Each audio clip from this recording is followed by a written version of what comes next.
Awesome. Okay, well, we do have one volunteer already, so that's very exciting for us. And this is Jim Petrie. And he's going to give us his story here. He said he might be done sooner than 5 minutes, so we'll hold him to that and see what he actually does. And Jim, just so you know, you are the first person ever to come here and speak on Halifax Story Slam, so it's a big honor for us. So, the mic is for Jim.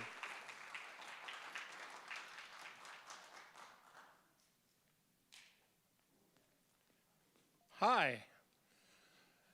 Nice to be the first. Well, my story starts in Sydney, Nova Scotia. I left there at some time in the afternoon. I don't have the actual times, but my wife and 2 small kids, we left there for our first trip around the Cabot Trail. And I'm sure it was beautiful, but the story starts when I got to Shetty Camp in the Laurie Motel. I never called ahead to book a room, and we were looking to spend the night. So I pulled into the parking lot, and my wife got out of the car, and she went off up ahead in the parking lot walking to see if she could book a room in the Laurie Motel. So I was waiting in the car in the lower parking lot. I never really watched where she went. My kids and I were waiting, and it seemed like a long time for just to get a little bit of information. She was gone about 20 minutes. So I decided to drive up the parking lot and see where she is and see what's going on. All the signs in the parking lot told me to keep left around this building that was also in the parking lot that I thought was the office. So I pulled around to the front door, the step, my kids in the back seat. I'm looking. Geez, that must be the office. And I saw this man come out of there, and he was a big, big black man. And he stepped out of that house, walked down the steps and over, and he get in one of these motor coaches, big motor coaches that you see around, seats about 55 people, had a beautiful mural written on it, all shined up. I said, well, that must be the office. So I just, for a moment, left my kids in the car, just stepped off up the step, and there was a big sign on the door that said, private, keep out. So naturally, I walked right in. I didn't see anybody. I just saw a table and chairs, a kitchen type of setting with a stove and refrigerator, and I knew right away I'm in someone's home, so I stepped back out again. Now, but the man in the motor coach who just come out of there, he's flashing the lights at me on the motor coach, flashing the lights and gesturing to me. I don't know, but I'm just gesturing back. There was no words. I don't know. So he steps down out of the motor coach. He comes over to me. I said, oh, my God. What do you want? I said, I'm just looking for the office. I'm looking where my wife is. I'm looking for the office. And he turned around and said, there's the office over there. And as he turned around, he could see he left the bus in gear and is rolling down this incline. I said, buddy, your bus. Oh, geez, he start running back up those 3 steps to get into the bus, and the bus slammed into a brand new van, crushed it. And he put his face down in the steering wheel and started cursing and cursing and cursing. So I got in the car and drove over to where the office is with my kids. I took the kids out of the car. I had one in each hand. They're only about 5 and 7 years old. And this man get out of the motor coach, start walking over towards me. I said, oh, my God, I hope he doesn't hit me. I hold on to the 2 kids. And he walks by me, son of a bitch, son of a bitch, son of a bitch. Into the office he goes. I said, oh, my God, what am I going to do? I do feel somewhat responsible at the time, but looking back, it's not my fault. And my wife comes out of the office. She says, Jimmy, there's no rooms here, but the woman told me if you want to go down along the street that this house has a bed and Cheryl, get in the car. Get in the car. Wait, will you wait till I tell you what the woman said? Cheryl, get in the car. I've no time to wait. I know all about the accident. The man told me he's in there now. But you don't know the half of it. Get in the car. We're getting the hell out of here. So we get in the car, went down, got a bed and breakfast, and I left the poor man there to deal with this accident that was not my fault. Thank you.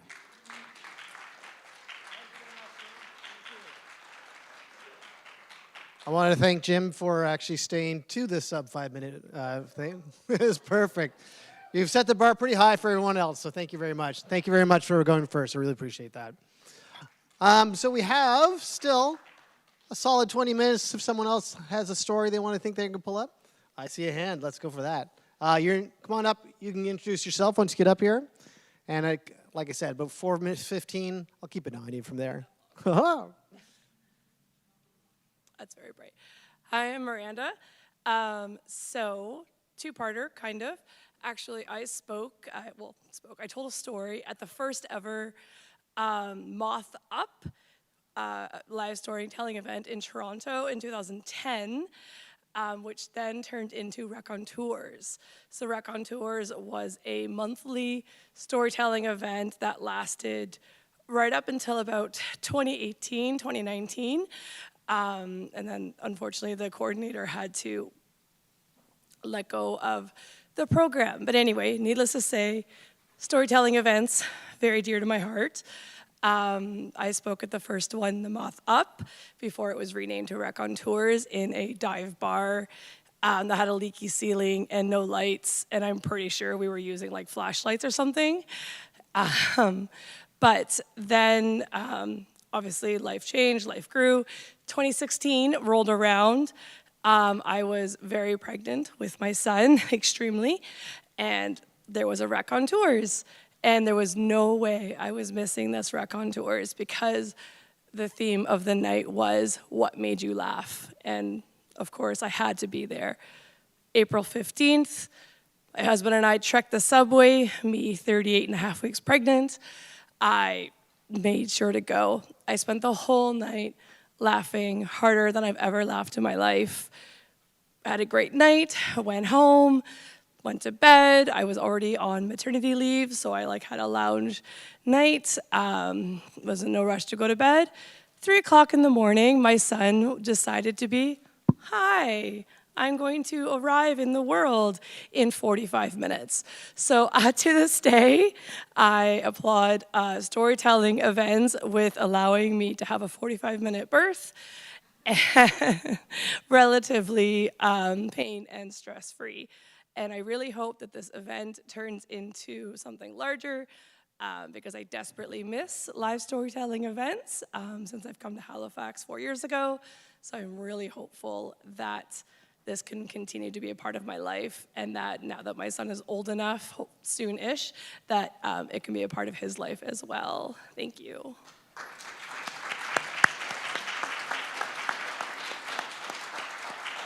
Thank you very much. You do have the second crown of being the second person up here, but you're shorter, so you're really, the bar here is fantastic so far. I love this. We still have 15 minutes or so before we start our main event. Does anyone else feel inspired yet to come down also? See a raise of hands. Was that a hand or just a scratch of the head? That was pretty close. Yeah. Yeah. So I'll give you a few more minutes. If you do, this mic is live, so come on down and just start talking if you'd like to right away. And I'll be waiting.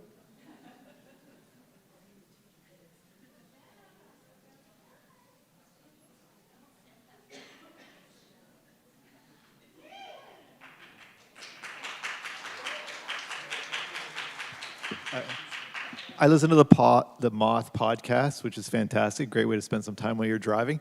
And here it is in Halifax. Not the Moth, but a similar kind of thing. This is fantastic. I don't have much more to say. Don't need to rise that. Because I was also very interested to see what's on the table over here. And that kind of got me out of my seat.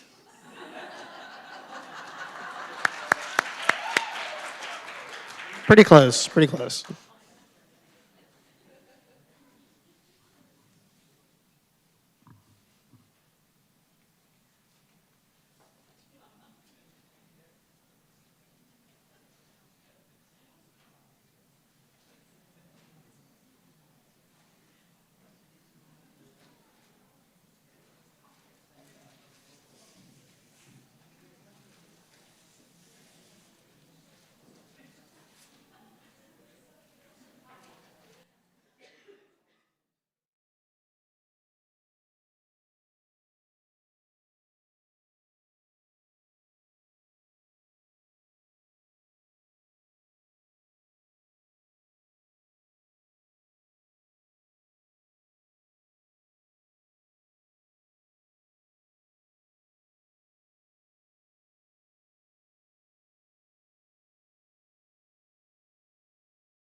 So just introduce yourself, and Sure. I'll start the clock. Cool. I'll try and keep this short, which Craig knows me. That'll be a challenge. My name's Andrew. About a month ago, I was the MC at my, how do we want to call this, my sister-in-law's wedding. So myself, my sister-in-law, and her now husband are all firefighters. So about an hour before the wedding, I took the groom down to the Dartmouth waterfront for their first look photos. If you're familiar, we're right in the kind of the ferry terminal where the pier is there. And meet the photographer, and she says, all right, go out to the end of the pier and look out towards the water, and then we'll bring out the bride. And I just kind of hung out. I'm like, all right, man, go over, you're fine. And a couple minutes pass, and the photographer and I are just kind of jarring. And then Tracy comes down, she looks gorgeous. But Jeff is looking towards us. So Tracy's hiding behind a pillar, trying not to be seen yet. So I messaged Jeff and I said, Jeff, you gotta look out at the water, look out the water. Doesn't do anything. I called him. He says, I said, Jeff, you gotta look out the water. He says, yeah, there's a dead guy at the corner of the wharf. This is 4 o'clock in the afternoon on a Saturday. Beautiful day, there's people everywhere. So again, being first responders, I'm like, how dead? Because I don't know. I said, all right, here's what we'll do. So we'll bring Tracy, you guys do your thing, and I'll go see how dead the dead guy is. So I wander up, and they go down to do their thing, and this fella is face down with a 12-pack of Busch Light underneath his belly, his butt in the air, and I'm going like, all right. So I give him a shake, I grab his belt loop and kind of give him a shake, and he rolls over, and he kind of, and curses at me, and I won't say what he said because there's a mixed crowd. And then he swung at me, which I thought was, and like drunk guy swung, like, ugh. And then passed back out. So I called 911 and I said, hey guys, off-duty firefighter, I need someone in a blue uniform to come and take this away because there's children playing. Anyhow, they came, one of them was a buddy of mine, so we just kind of chit-chatted as they scraped him off the ground and took him to the tank. And anyways, that was the story from Tracy's wedding. Thank you, Andrew. Thank you for coming out. And again, that was only like 3.5 minutes. You got time. We'll see you on the next time we do this. We'll get you on for the big show.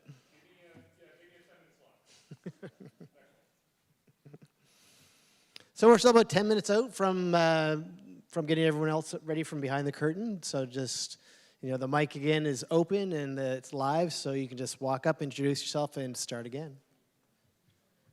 All right. Yes, I love this. I didn't know if this was going to work at all, honestly. So the fact people are coming up is awesome.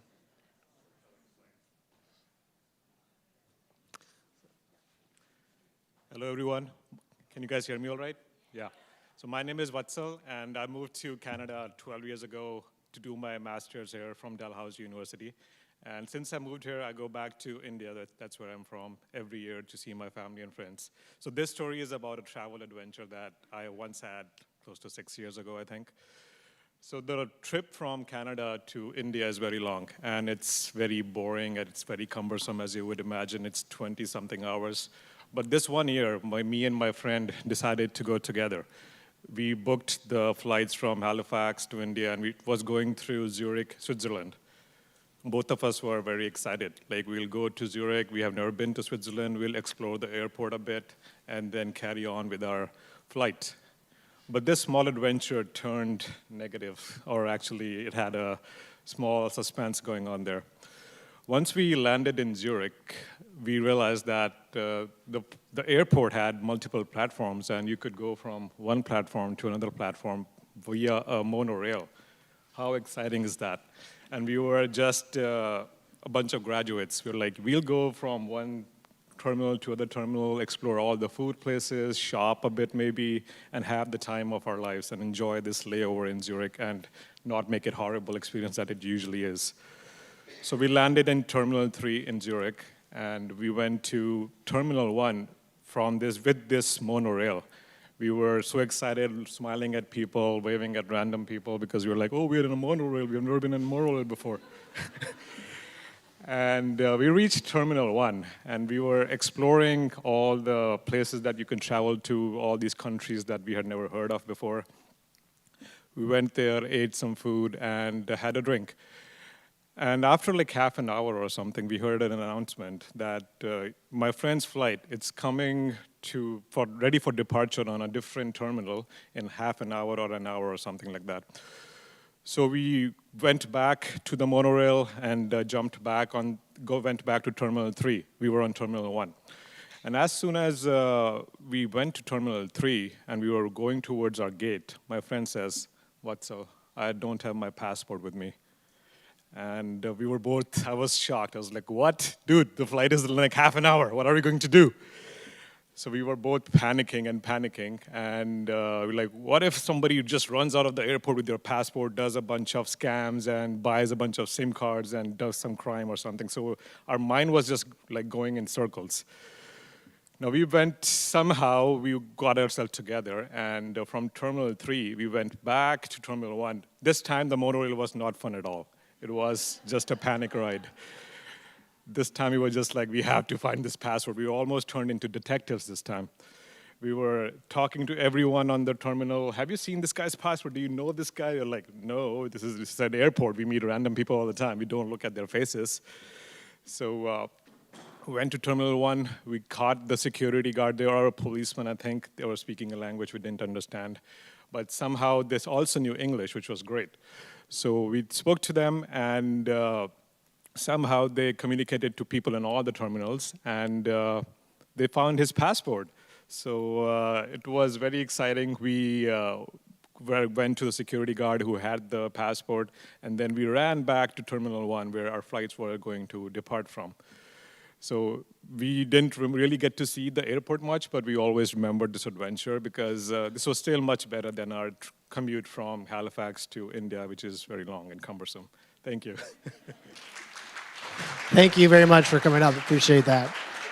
So if someone thinks they can really squeeze one more out in 5 minutes, we have 7 till we start our thing. So any other volunteers? Otherwise, we'll just stare blankly at the screens for a few more minutes. Oh, I see a hand. Yeah? Are you coming? Yes, come on down. There we go.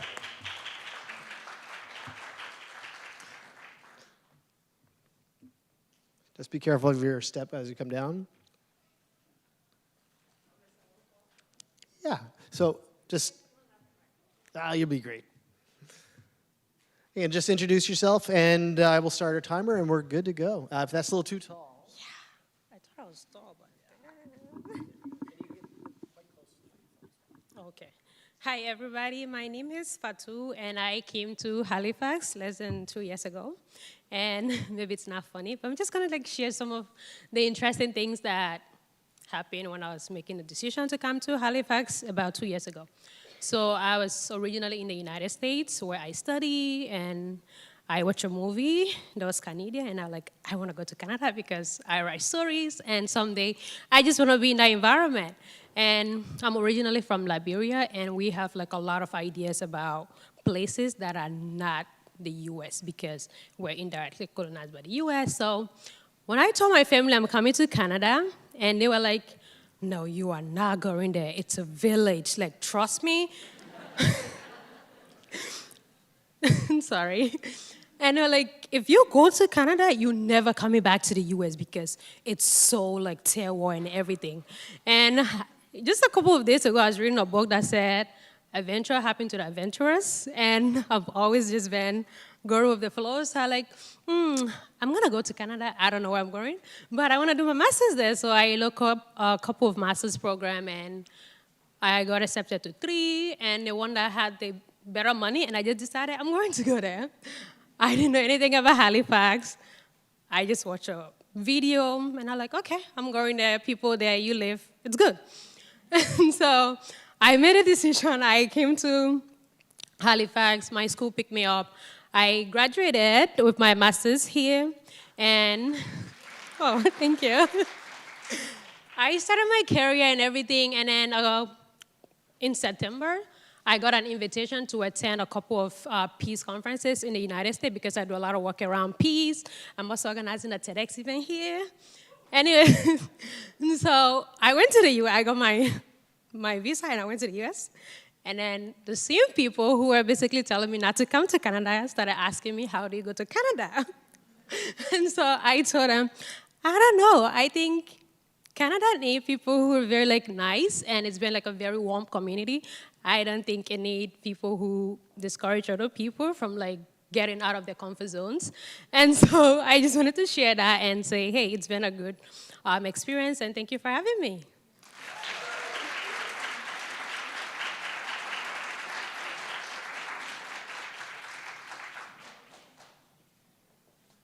Thank you.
Put up that slide.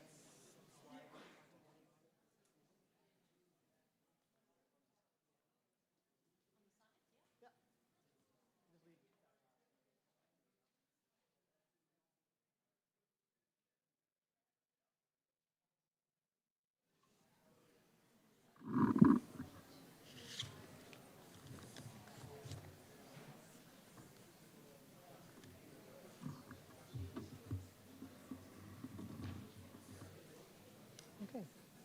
Good.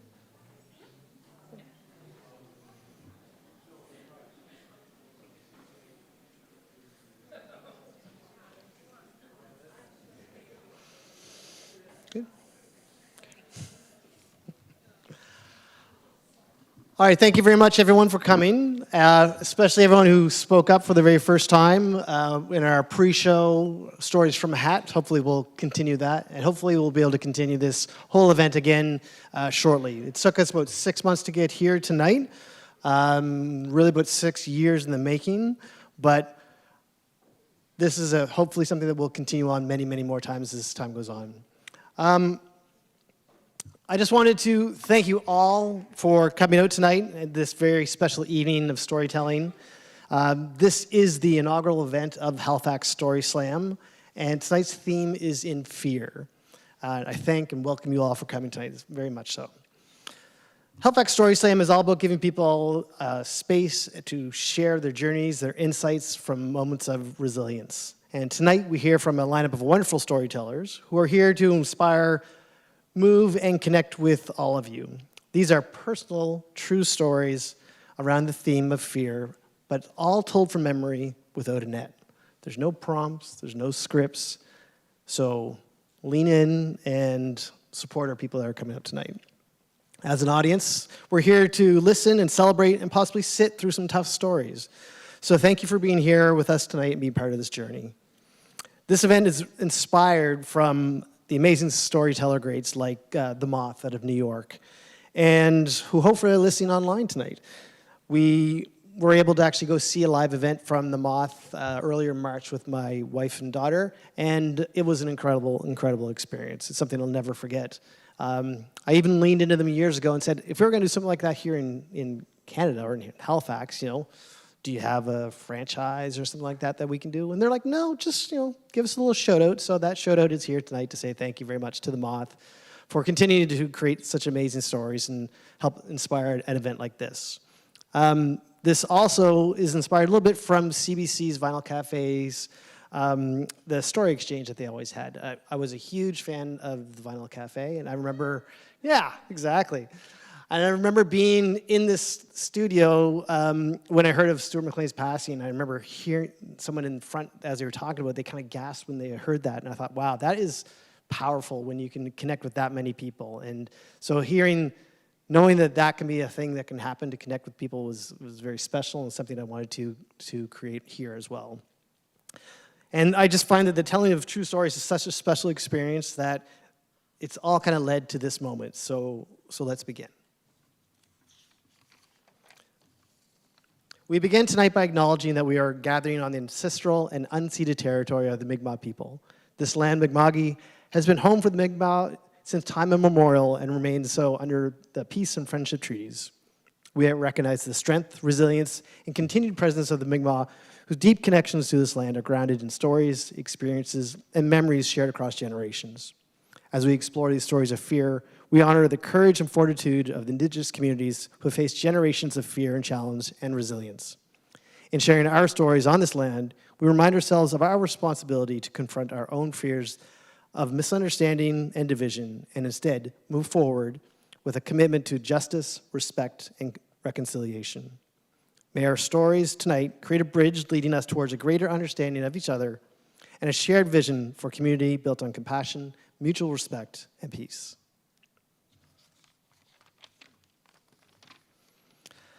So tonight's event is in partnership with the Halifax Libraries, something I pitched to them many, many years ago, and I want to give a special shout out to Elliot. Elliot, are you here somewhere? Oh, there we are.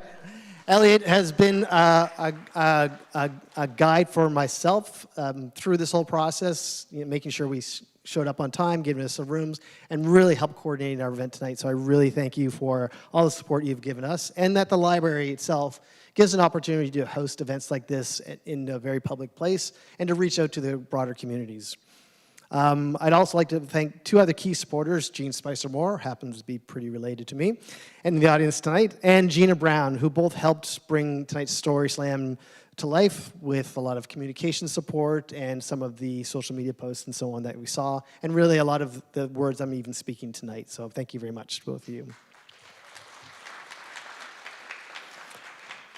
I was able to also convince two other story editors to come on this unknown journey and help our storytellers to guide their tales. And one is Michael Amo, who will stay in the back green room for the evening, just so that he doesn't infect too many other people and have a coughing fit and disturb everything. And we also have Tyler Simmons. Tyler, are you with us here? Or Tyler, why don't you come on out? Tyler, I just randomly was looking for some other story editors to help us guide these stories because I didn't want it to be me just kind of making my ridiculous decisions. Tyler, we have some spots over here in the middle if you want. And I reached out to some friends and said, who do you know who's a great storyteller and someone could really help us craft these stories? And friends from Podstarter, they reached out and they said, oh, well, Tyler's fantastic. And I totally just, dropped into his DMs and said, hey, what do you think about this? He was very gracious and said yes, and so I really appreciate you coming along this journey. Michael is a a neighbor and a very good friend. We've done some silly films together in the past, but he's also a broadcast screenwriter and showrunner, so his advice has been fantastic along the way, and both of them have given some amazing insight to our storytellers and helped them craft their stories without really changing them necessarily, so more like a guides than anything else. Before we bring out these storytellers, I want to give a note of warning. The note of warning is up on our screen, but please be aware of the following. These are true personal stories. These stories are including discussions and depictions related to sensitive topics such as suicide, depression, domestic abuse, self-harm, and other potentially triggering material.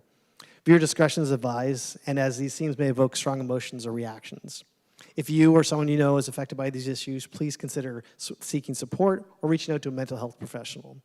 And again, take the time now, if you feel like any of this is going to be troubling for you, to step out. And also, in the middle of things, this is a live event.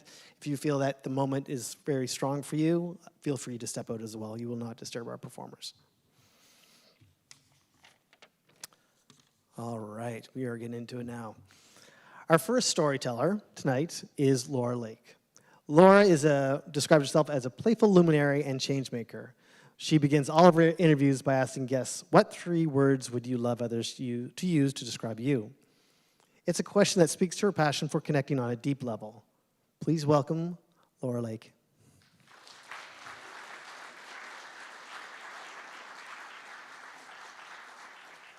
You're all coming in at the same time, so I'm just going to leave my stuff here, Yep. if you don't mind. And that's for you. Go for it. So glad we started with all of the funny stories. That'll be nice. Keep this mic together. Oh, you got pencils in the way and everything? I'm moving those. I got it. Thank you. Hello, everyone. Oh, I can't see you. That's okay. So, hello, everyone. Many people, when they first meet me, they see a happy-go-lucky woman who's always smiling, excited about something, and has no trouble talking to new people. Hi. They tend to think that this means that life is great and everything is fine. Nobody expects somebody with so much life to have almost lost that life 5 times by the age of 14. Now, most of them were mistakes or lack of awareness. For example, when I was 2, I was playing Hungry Hungry Hippos with my brother. Loved it. I wanted to be a hippo too, so I popped a marble in my mouth. It took mere moments for my brother to see the deepening hue of my face and roll up onto his knees to help. He's pounding me on the back, all while the babysitter and her boyfriend are asleep right beside us on the couch. And yeah, she was fired. Yeah, so near-death experiences number 2, 3, and 4 went from almost being hit by a car when I was 4 to almost fishtailing off a cliff with my friend and her mom in middle school to almost drowning in my own swimming pool the summer before grade 9 because we thought we were mature enough to do it without the adult supervision.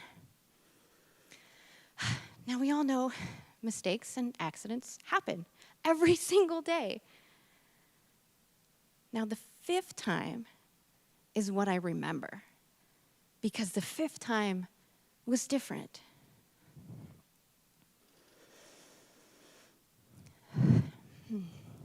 It can get hard. It was the summer, it was the transition between middle school and high school. So it was me going into grade 9. In middle school, I was one of the top students. I won the Happy Camper Award at Science and Entrepreneurship Camp. I was in the talent show. I was entertaining on the Jungle Gym. I was the girl who would eat pudding while hanging upside down from just her ankles on the Jungle Gym. The happy-go-lucky girl who could light up any room. But going into grade 9, I call it the year of rejection. There was no Jungle Gym to play on.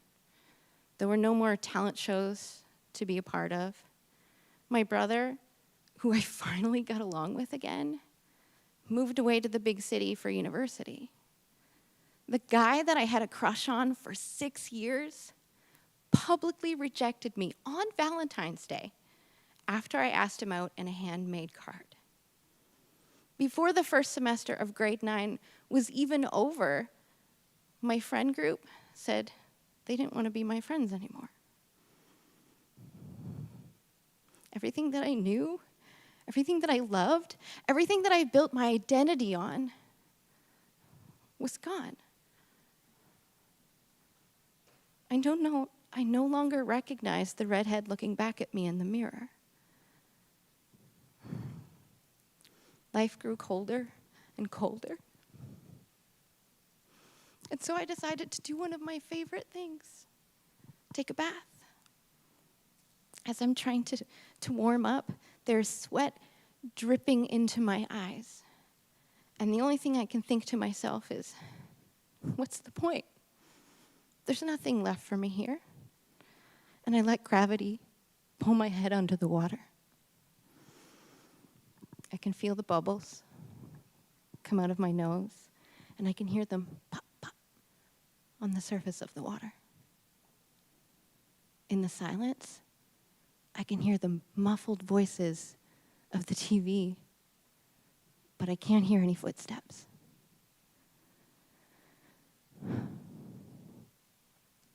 I feel my body begin to shake and convulse. And in that moment, I chose to stay right where I was. For the 5th time, I had chosen death. And for the 5th time, it said, not yet.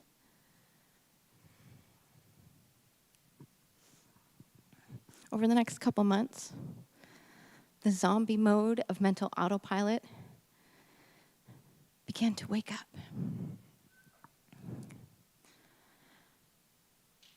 Not thinking about the coulda, shoulda, wouldas, and not having my thoughts so focused on it, I realized that I stopped trying to fix and control. I let go of my fears and my desires, and it was in that moment that I surrendered to just whatever life had in store for me. Because nothing I did worked anyway. There wasn't even a tear that tried to leave my face. And so yes, that mental autopilot, that zombie mode that we can all be familiar with, took over. And as I thought about the coulda, shoulda, wouldas, and I had the extra energy and space, by not worrying about that, I found myself back into that childlike curiosity that I used to have. I found myself exploring new hobbies, new interests. I started singing in 17 different languages in who knows how many genres. And no, I don't understand most of them. I began entertaining in musical theater. I started to get new friends. Okay, they were my brother's friends, but I even started dating one of them. At this point, I felt like a superstar with all that love. Finally. And over the next decade, I checked all the boxes. House, car, career, baby, RRSP. Until one gorgeous Friday morning, I was on my way to work, and I almost died for the 6th time. At this point, I thought to myself, well, there's obviously something that I'm not getting. There's some sort of lesson here. Okay, fine. I was so mad. The only thing I could think to myself was, what am I doing wrong that the world is against me? I'm doing everything that I'm supposed to. Hello again, coulda, shoulda, wouldas.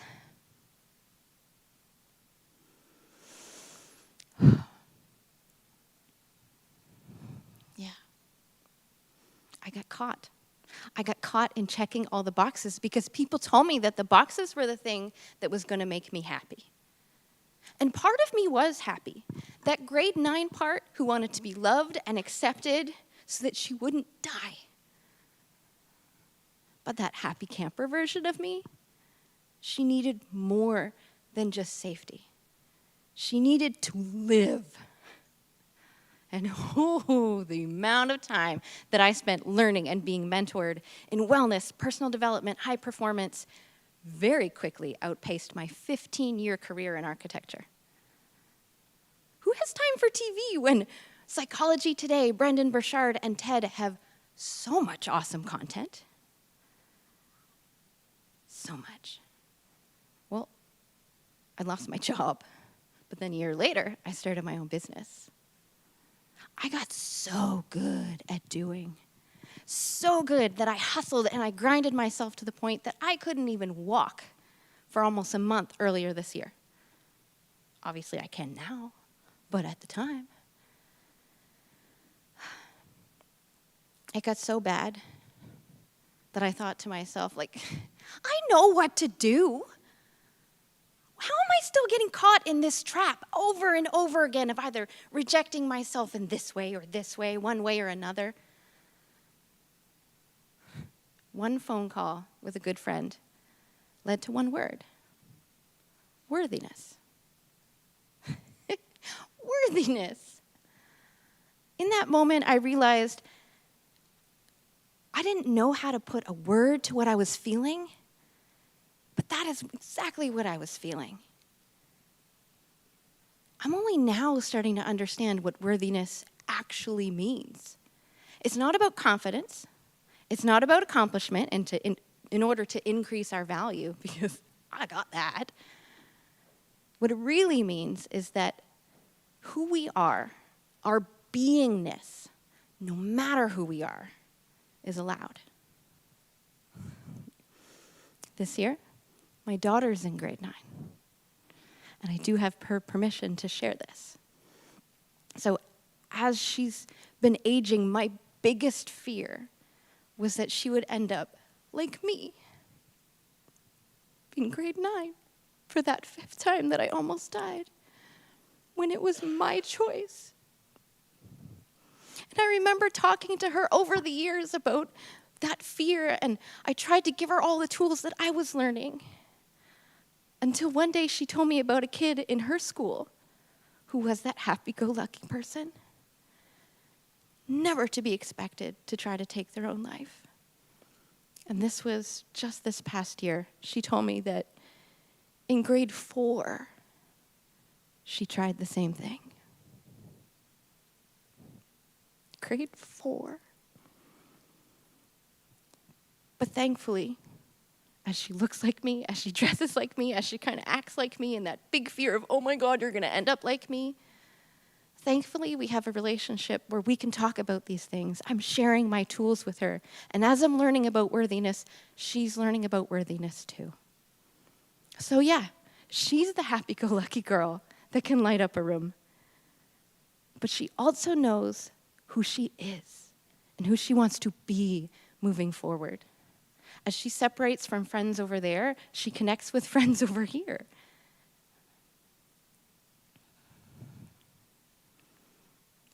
May I just say that she is so excited to explore her unique recipe of existence, following her joy and loving herself as best as she can in the moment as she does it. It makes us both happy campers. And today, I am so gosh darn proud of everything that she has been through, because she needed to support me in the beginning. But yet together we got to have those tools. And as I continue to learn about worthiness, she's going to learn them too, so that she doesn't repeat the same patterns that I repeated when I was younger. And so am I still afraid? Yeah, because I'm a mom, but not to the same extent as I was before having that conversation. I'm so excited to where she's going to be. And again, I'm so proud to write our next chapters together. And they will look different. Thank you.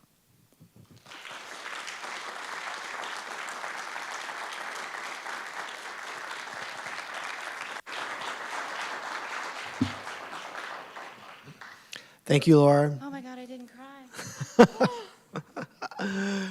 You hit it all right. It was fantastic. Thank you very much. Oh, yes. Thank you. Well, thank you, Laura. You can have seats and enjoy the rest of the evening and what we have to go on. A wonderful story of self-revelation and awareness. And our next story kind of picks up on some of those things in a very uniquely and intimate way. Our next storyteller we have tonight is Laura Cahoot. She was born in South America and has lived all over the world before settling here in Halifax about 25 years ago. Her plan A didn't work out, but she's happily exploring plan B, embracing the journey of being a human and figuring it out all along the way. Welcome, Laura Cahoot.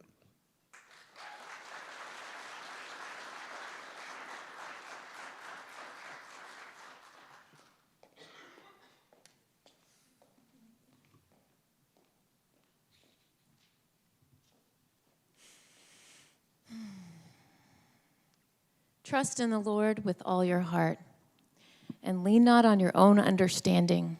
In all your ways, acknowledge him, submit to him, and he will make your path straight. Do not be wise in your own eyes. Fear the Lord and shun evil, especially when you have made a pile of money selling sex toys and you're ready to buy yourself something extra special. That's not exactly how that verse reads in the Holy Bible, by the way.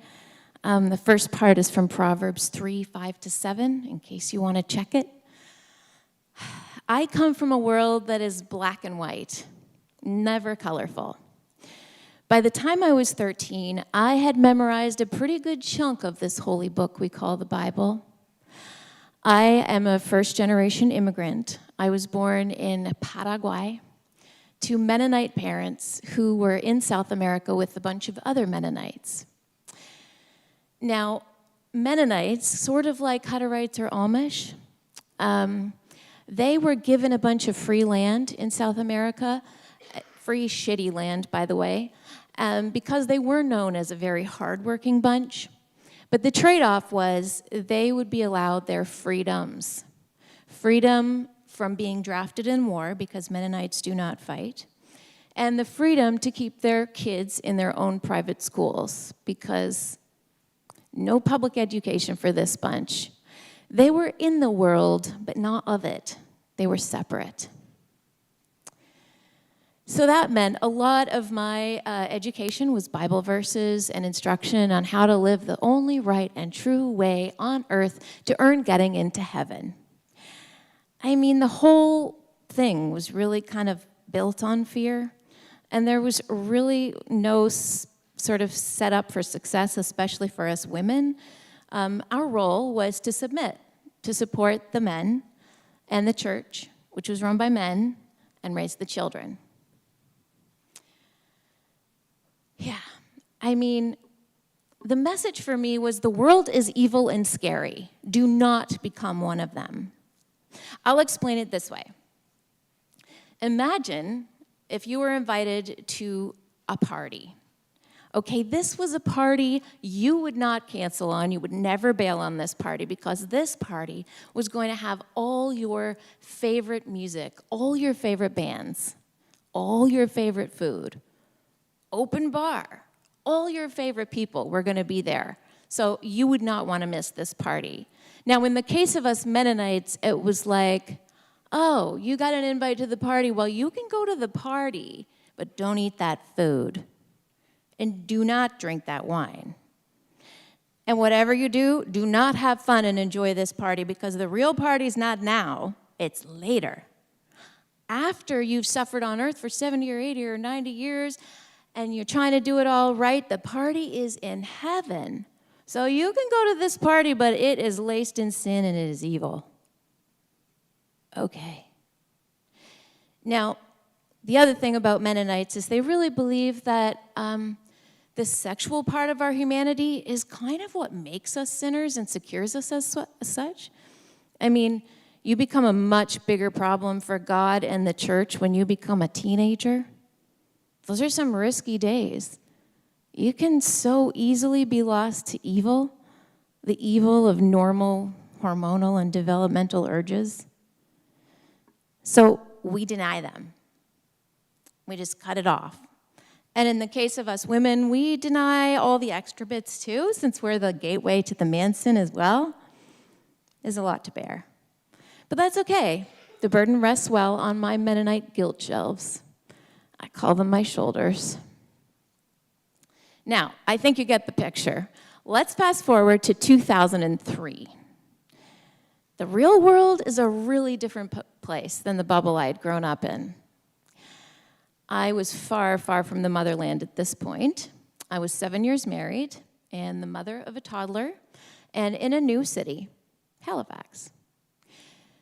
My role as the ever-supportive, submissive wife was being seriously challenged. My husband, who was not Mennonite, but we had met in church, so it was kind of approved-ish, had lost his job again. I mean, really, we were in some pretty big big trouble.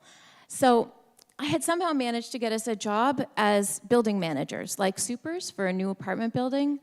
So that gave us a roof over our heads, but we weren't paid a wage, so we still needed to eat and like buy stuff and kid stuff, you know. So I had tried a couple of different jobs while juggling this new apartment building and this toddler by my side because I couldn't afford the daycare, but it just wasn't working. So when my new friend Rachel offered me a job selling adult toys and female sexual confidence in the evenings for 3 to 4 hours a night or on the weekends, making maximum amount of money, I had to consider it. A Sexy Girl was a new local company that offered home parties for women. So sort of like Tupperware or like Mary Kay or Candlelight, but not multi-level marketing, but with sex toys. So, yeah, I mean, I really had to consider this. It all worked out logistically, right? But remember, I was raised Mennonite by a Mennonite mother who had never, ever said the word sex that I heard. Sexual education was banned in my school. So what did I know about sexual confidence? Not a lot. But I needed to work in the evenings and weekends, but without working in a bar, because that would be scary and so heathen. So home sex toy parties it is. I took the job. I mean, how different can it be than Tupperware or Candlelight, really? It was different. I had a lot to learn. I started to shadow my friend in her home parties, and I took so many notes. I mean, word for word. I studied these notes, hardworking bunch, right? I studied these notes. I went to workshops. I read books. I mean, I thought I would be exempt for the whole burn in hell thing for this because it was for educational purposes, but I watched porn as a whole other education. I mean, the whole point was educating women on how to have healthy but also fully pleasurable sex lives. I was basically selling permission slips for pleasure. That's kind of ironic because I never got that permission slip. I mean, I had yet to experience pleasure at all. It was sin. It was like a fast track to hell. Anyway, for now, I had a really legitimate reason to work this job, and so I worked it. Well, my first night on the job, I was really nervous, but I put on some confidence, like an outfit. I put on my little Sexy Girl t-shirt and my skinny jeans, and I got all my stuff together, and I got to the host's house and went in, got all set up, and the women start to trickle in. And everybody's a little unsure of how this is going to go. So I start out by thanking the host for opening up her living room and getting the father and the kids out of the house. And I let everybody know that this is meant to be fun and educational and to ask questions along the way. But of course, I really didn't want them to ask any questions because if it wasn't in my notes, I was not going to know the answer. So we start out, just gentle, like how to use products to prepare and get in the mood and feel sexy, like body washes and bubbles and candles and these little candles that turn into massage oil as they melt, and massage bars, edible body powders, and then we work our way into lube and flavored lube. Now, after every explanation, I pass the item along so that the women can touch and smell and see and taste and whatever they want to do within reason. So, yeah.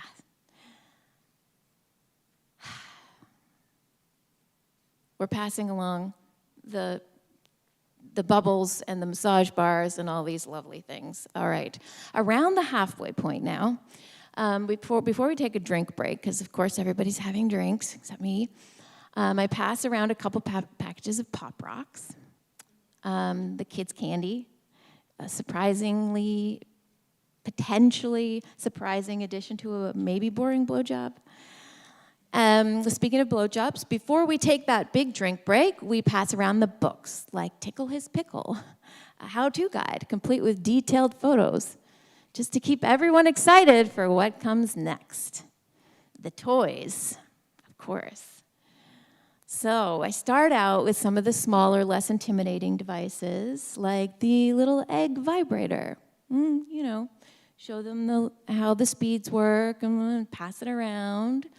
And the hot pink rabbit, which is kind of like the egg, but with the little ears and show them the speeds. Okay, pass it around. I mean, this world is really colorful, like literally and figuratively, but literally, like sex toys are all sorts of bright colors, if you haven't ever noticed. Anyway, as we go through the repertoire of the most elite and expensive Fun Factory toys made with special medical grade silicone, for some reason that fact always sticks in my head, things start to get a little more serious again, because every woman in the room really wants the big purple jackrabbit. I mean, with the thrusting motion, the vibration, the rotating beads, and the clitoral rabbit. Yeah, but at $279 plus tax in 2003, not that many women would. I mean, as the night goes on, the drinks get poured heavier and heavier, and the giggles get louder, and all that liquid confidence and this pure, suggestive, educational material turns into lube for their wallets. I couldn't believe how much these women dished out and how much I could sell in one night. I mean, after a few of these parties, it was clear that I was going to make a pile of money. My own confidence was slowly starting to grow with this pile of money. Now, till now, I had only ever shared a bank account with my husband, but as I was gaining my confidence, I decided I'm going to open my own bank account. So I did the responsible things first, like tithe 10% to the church, and paid some bills, and bought my kids some Polly Pockets and whatever else was the toy obsession at the time. But then I thought, I deserve something for me. I mean, I'd been watching these women dish out all this cash for pleasure, and I thought, I really want something for me too. I wanted something fun and like extra, something really special, something really powerful, something pleasurable even. Oh man, I can still remember picking it out. This was huge for me. So at the age of 27, I went out with my very own money and bought myself a big gray KitchenAid mixer. But let me explain. This felt so selfish to me. I had always done fine with all the hand mixers or like little electric beater mixers, and I could knead bread dough really well with my own muscles. I've been doing it since I was a kid, but oh man, did I want something extra. This was bougie to me.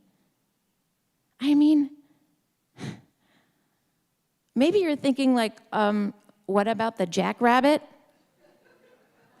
Nah. Or maybe like a spa day? I mean, you'd been working really hard. I'd been working hard and keeping up all my duties as wife and mother. No. Or maybe like a dress or a new pair of shoes.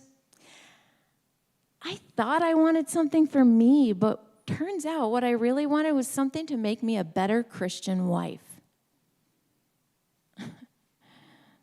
After all the education and experiences and information I had recently acquired, I couldn't take the Mennonite out of my desires as fast as I could make a pile of money selling sex toys. I mean, I was in and of the world now, but I was still a Mennonite woman at my core. Well, I ended up quitting that job after about a year. I could only lie to my family for so long.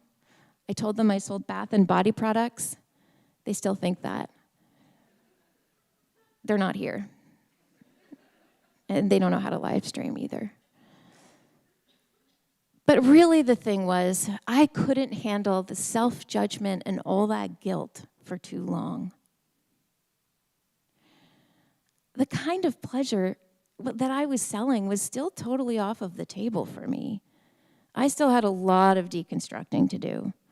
That took me another solid 20 years or so of chipping away at all those Bible verses and all that messed up theology and that purity culture dogma that had been poured into me like concrete. Chipping away, and a few sticks of dynamite I'll call divorces. It took me a really long time to open myself up and to give my own self the permission slip for pleasure that I was handing out at these sexy girl parties. But back in 2003, that sexy money was way too colorful for me. Thank you.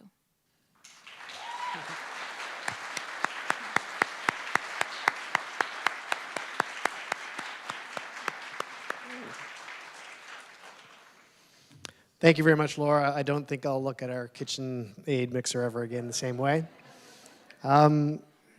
But again, an awesome, such a great story about what it takes to do and what you'll do for family, which kind of leads us into our next storyteller, who is Karen Dean. Karen is described as a resilience expert, best-selling author and co-founder of the fantastic Grown Up Book Fair.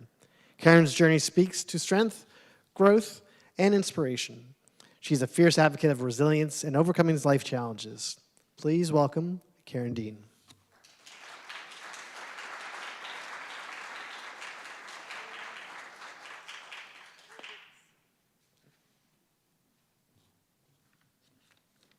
Hello, everyone.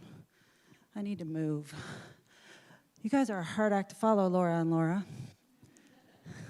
So, my story is about the scariest drive of my life.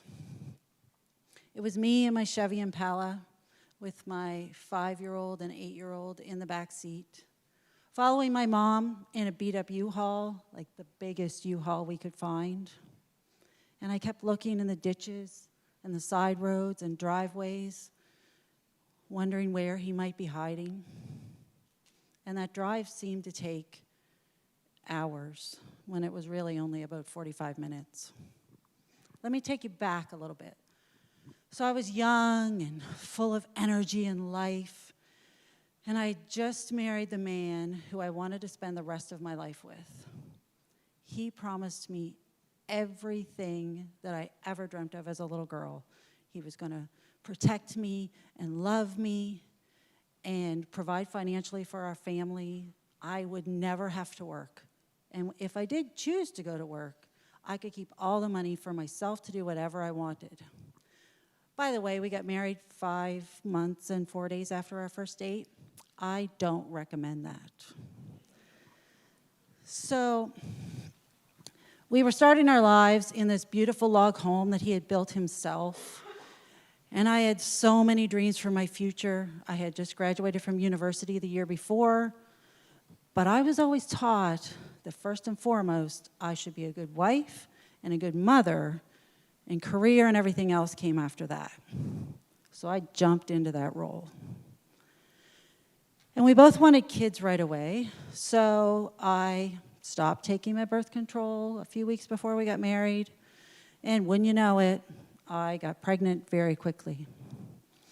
And I remember running into his arms with that little drugstore pregnancy test showing 2 lines. And I was so excited that I was pregnant. I had baby names picked out since I was 13 years old. So this was like all my dreams were coming true.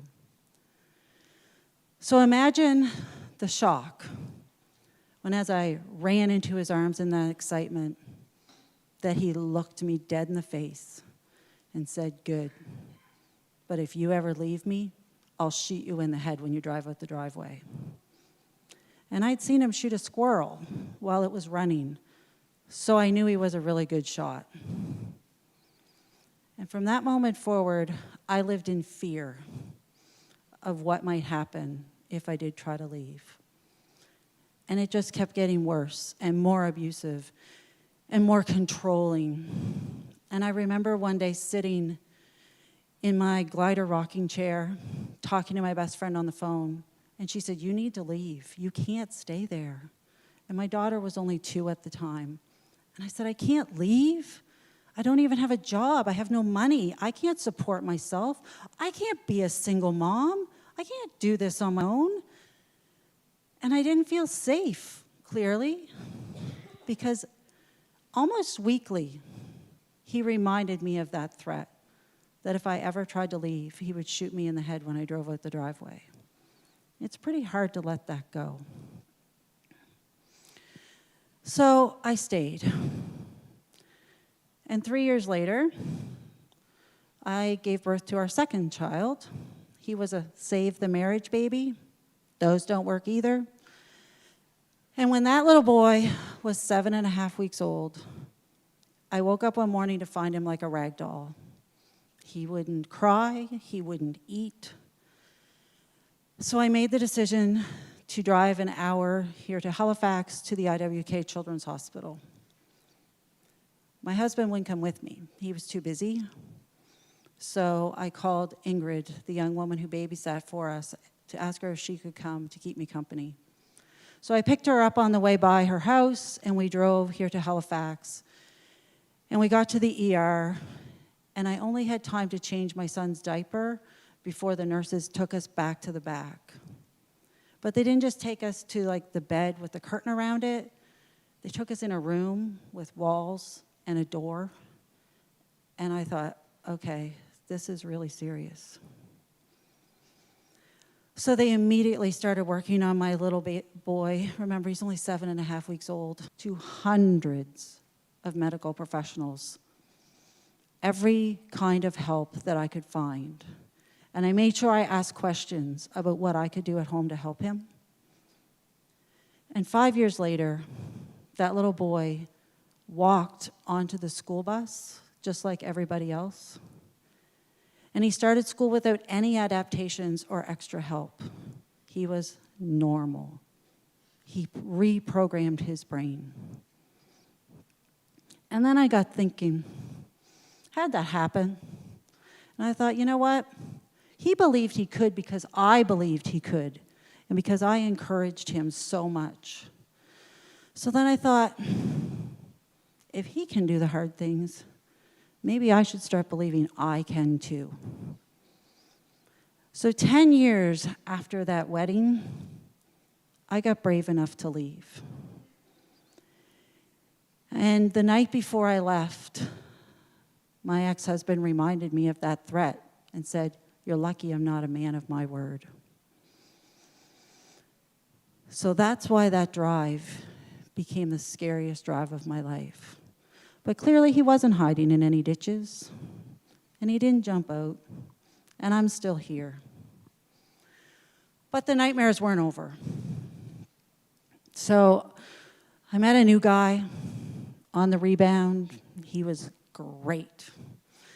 And he promised to be a great dad to my kids. And as it turns out, that their real dad gave up all of his rights to them less than a year after we left and allowed my then boyfriend to adopt them. And we got married, and I had another baby. And in a repeat of the first marriage, as soon as I had the ring on my finger and the baby, he started becoming abusive. Not just to me, though. He was pretty abusive to my kids. And then one night, I walked into a conversation that I was not supposed to hear.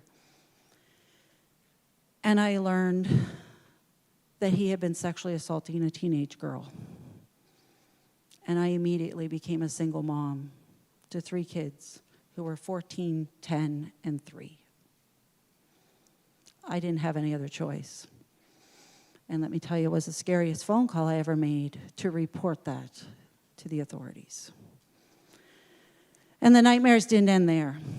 A few months later, my 14-year-old daughter had her lungs spontaneously collapse at school one day. And then the next summer, she lost 75% of her strength on her left side and all of the feeling on her right side over about a 2-week period. And finally, we got a diagnosis of multiple sclerosis. Another one of those trips to the hospital where they said, nope, you're not going home today. You're going to stay. Then that little boy who fought so hard to have all the abilities that most of us normal people have, when he was 19, in the height of the COVID pandemic, he was diagnosed with a rare and aggressive form of cancer. So life will keep giving you different versions of the same lesson until you figure it out. And I had to figure out how I was going to help these kids become great adults. So I really started to look inward. And I really started to try to believe in myself. And when you know it, life really changed. When I started to feel like I was worth being loved. When I started to set boundaries with people who were trying to bring me down. When I started to find people who dreamed big dreams like I did.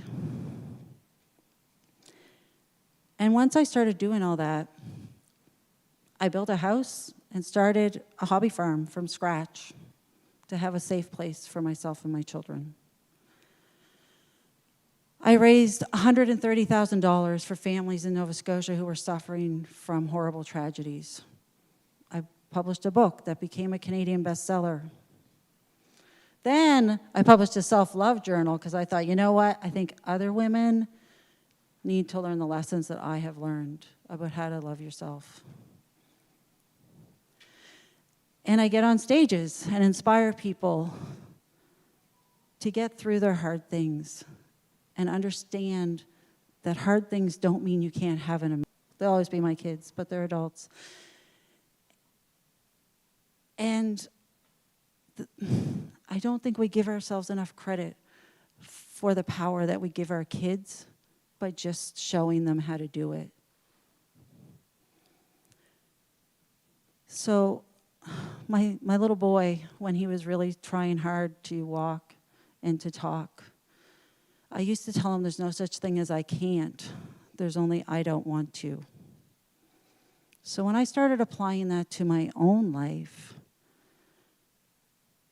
that's when life started getting good.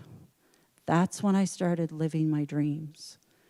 And that's when I started being able to help other people do the same thing. So I want everyone to remember that you have everything you need inside of you to get through whatever life throws at you. Because Heartbreak, humor, and hurdles of her breast cancer journey. Kelly's experience have fueled her latest project, a year of writing love letters, an inspirational endeavor that celebrates life's connections. Let's all welcome Kelly Hennessy.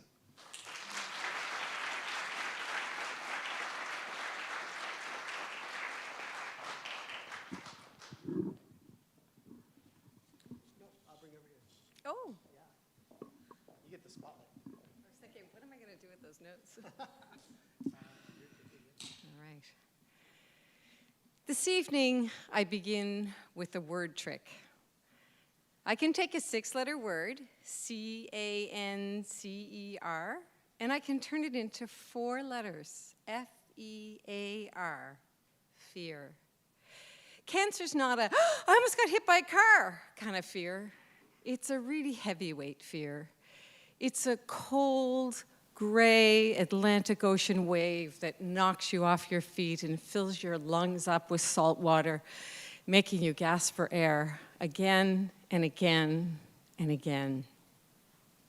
We know that cancer comes to destroy the body, but the real question is, can you stop it from crushing your soul and stealing your inner peace? I first encountered cancer when I was 21. Mom had breast cancer. It was 1984. Cancer in those days mostly meant death. I returned from university for a long, lonely weekend with my father, and it took a lot of courage to ask him the question, was Mom gonna live? He said he didn't know. Mom's cancer haunted me. I mean, I'm her daughter, I have breasts, I didn't know if it was hereditary. And then it got a little bit worse when I turned 28, and I found a lump in my own breast. It's just a cyst, said the doctor. Don't worry about it. And so we left it there in my breast. Thanks to Mom's cancer, I started mammograms at age 40, where I guess we kind of measured that lump growing ever so slowly. And then when I was 43, you know, cancer's a bit stealth. I missed an appointment, and it took me an entire year to get back into the system at 44.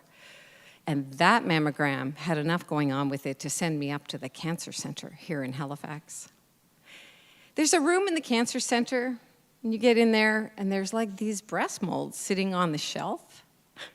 And they've got like different kinds of lumps in them. Like, we're gonna go up and try to test those little breast molds out when we already feel like it's too late because we're here. I remember being in this room with all these women sitting there in silence, and we could hear each other's hearts thumping. Results of that mammogram? Apparently, nothing was wrong. But just in case, they put me on a 6-month recall. Well, I ran out of that place like I was running for my life. Praise the Lord, I didn't have cancer until I did. I noticed after that mammogram that, you know, my breast started to change. I put my arm above my head and it would start to dimple. And I was having trouble, you know, putting my breast in my bra. It was something I knew I should have asked somebody about, but I had a 6-month recall coming up. And so I just waited for the whole 6 months to go by. I mean, I had just landed a great contract with one of my favorite clients. Like, life was good. I didn't want to know more. But then I did go back to that 6-month recall appointment, and that one was the one that set off a lot more alarm bells. And so it turns out there's this really interesting machine at the cancer center, and it's a mammogram. This time you get to sit down, and they freeze your breast, and they put it in that lovely contraption. If you're a woman, you know what I'm talking about. And they shoot needles into the lump, in my case, 15.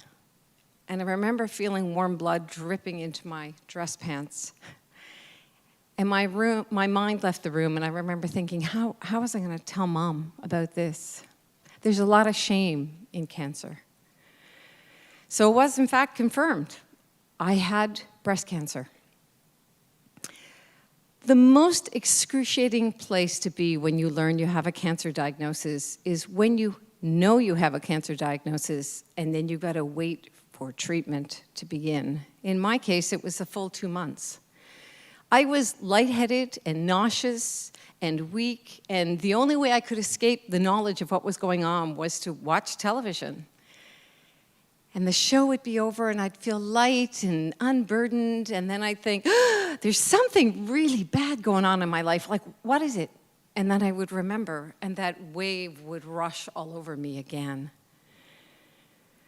The next worst thing about having a cancer diagnosis is telling the people you love. My husband found out on a voice message that I had breast cancer.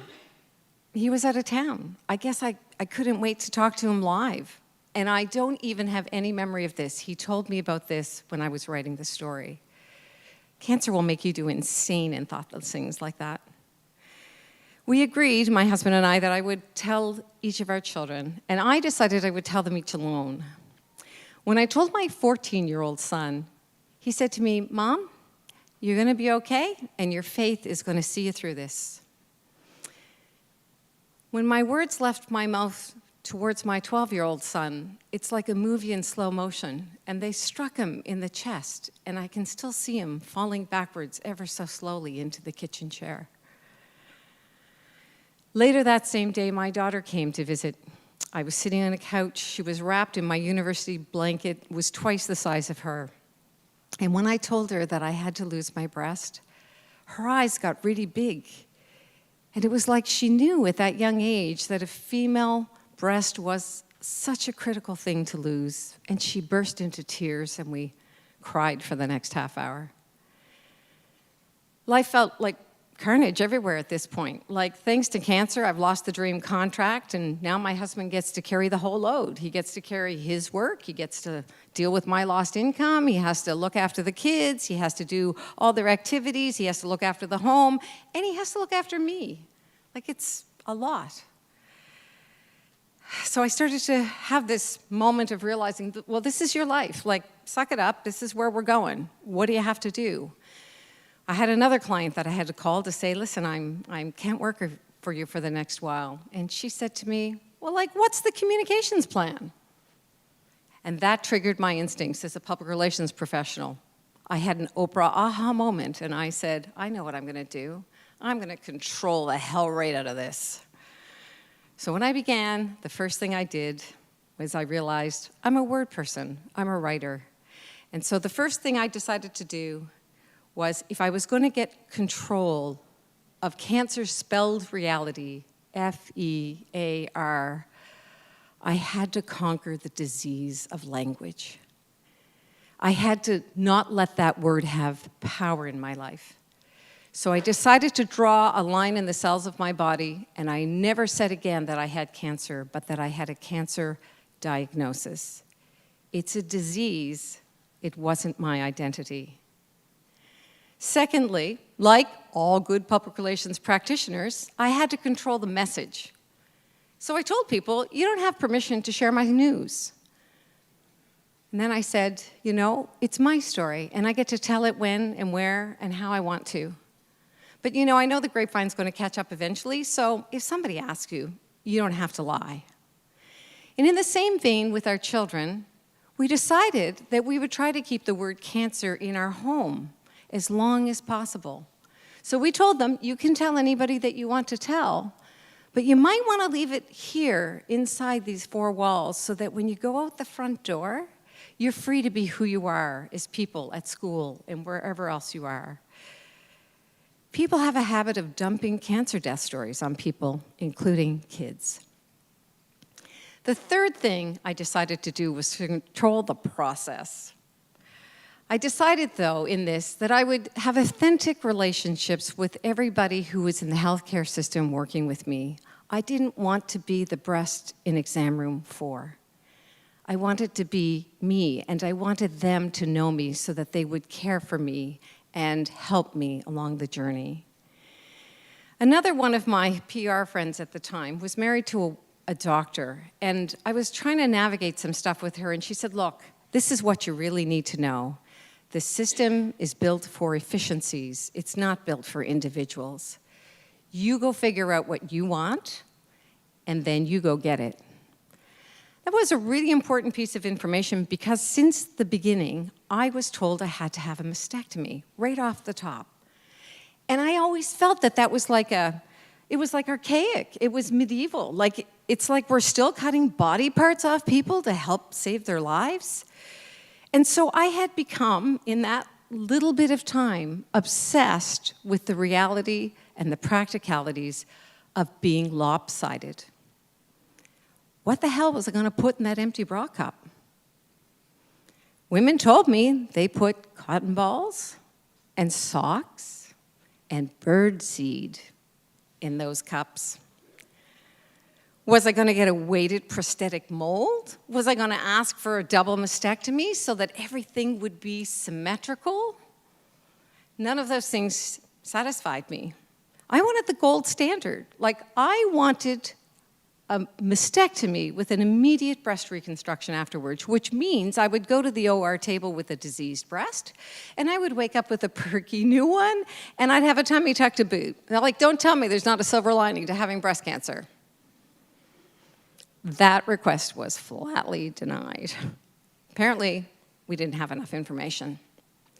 And so I spent the next 8 months going against the system. I kept my golf ball-sized lump in my breast, and I carried on. One of my doctors heard me and said, you can have chemo first, we'll see if we can destroy the lump. And so normally, when you have cancer, you usually start with surgery, then you have chemo, then you have radiation, and then, if you still want reconstruction, you can have it at the end. And I know it's between 2 and 5 years that you'll have to wait, which kind of puts you on hold for a long time in the process. So we started with this chemo, and the chemo destroyed the lump completely. And it was like, we beat it, we're there. And then we had surgery, and then we found out that there was still cancer in my breast. And worse, the cancer had gone into my lymph nodes. And worse, the lymph nodes had gone into my bloodstream. And so suddenly we found ourselves at stage 3 cancer. There's only 4 stages of cancer. The last one usually ends in death. So the doctors were all freaking out at this point. I had to have that mastectomy. At this point, I was really tired. I was heartbroken. I mean, I'm a PR girl. The plan is now not going to plan. This is not good. And I felt really judged for being so vain that I was hanging on to a diseased breast because I didn't want to be lopsided. A lot of people at that time told me I was jeopardizing my life, the doctors, my family, and my friends. It was serious. So on the worst day, that night, I crawled into bed with my husband, and he reached over and he held my hand. It was a really intimate and deeply comforting gesture. We're not particularly affectionate, so it had that much more meaning to me. And he said to me, it's okay to lose your breast. Maybe now you can compete in the Paralympics. I have to tell you, we giggled our heads off for the next 10 minutes. I'm sure that's not a politically correct thing to say, but it was just the thing I needed, the humor I needed, and honestly, it helped me move to accepting that that would be my new reality. A few days later, I got a phone call from an oncologist telling me he had arranged for a meeting for me to get to a plastic surgeon within a few days. I went to see the plastic surgeon, and I asked him, like, how soon can you do this? Because already we are so pushing the time between cancer and time, which are just not the best of friends. And he said, I think I can get you in about 4 weeks' time. Okay. I went to my surgeon, and I said to my surgeon, okay, so the plastic surgeon, she said, what did he say? I said, well, he could get me in 4 weeks' time. She said, girlfriend, you go get what you want. She said, I can't find you a bed, so I can't get you a mastectomy for 4 weeks. So that was the miracle that happened. And I want to tell you that in 2 weeks' time, on November the 13th, 2024, it marks 16 years since I had a diseased breast replaced by a beautiful, perky new one with a tummy tuck. And it's thanks to the doctors who listened to me as a person and not the breast in exam room 4 that I have no scars across my chest, and I have no birdseed in my bra, and I can now take a 4-letter word like F-E-A-R and turn it into 5, P-E-A-C-E, peace.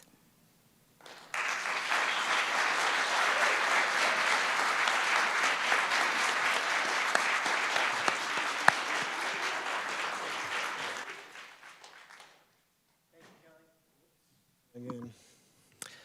Thank you, Kelly. I'm glad we had brought you in at the end to be our anchor. It's always a lot of responsibility, but as a communications professional, I'm sure you were well up to the task. That has been our first inaugural Halifax Story Slam. It's been an incredible evening. And I'd like to thank each of our storytellers, Laura, Karen, and Kelly, for taking the time to share such intimate and powerful stories with us tonight. Thanks again to Tyler and Mike. Mike, if you want to come out now, we think it's safe for you. This is Michael Amo, who's been hiding in the back, one of our other storytellers here tonight. I'd like to thank Michael and Tyler for helping us curate all and guide all these stories along the way over these past 6 months. And thank you to everyone who's come here tonight, all our friends and families, to show the support and give us the time to come out here. As we conclude, remember that storytelling is a powerful way to connect us all and remind us of our shared humanity and lift one another up. I hope to see you all at the next event. Like and share, of course, all of our social media. And there is an open pitch opportunity on the Halifax Story Slam that we will definitely try to do this again. So drop us a line, post your story, and we will help you, guide you, so you can do this exact same thing in maybe 6 or 7 months. So thank you very much, everyone. Again, big round of applause for our storytellers. Thank you to the Halifax Library and their staff for making us look so good and sound so good and keeping us well fed. Thank you to Ian and Hunter for the live stream, Riley for taking some great pictures, and to all of you for coming out tonight. So thank you very much.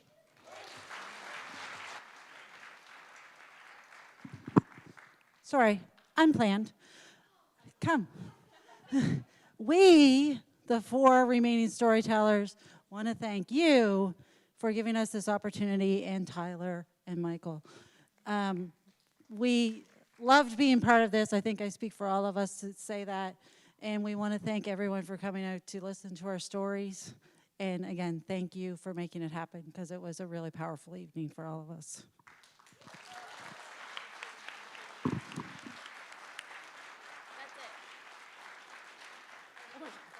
Ditto. Can you get one more picture of us here? Yeah, we'll get one more picture. Thank you very much, everyone. That wraps the night, and hopefully we'll see some submissions online.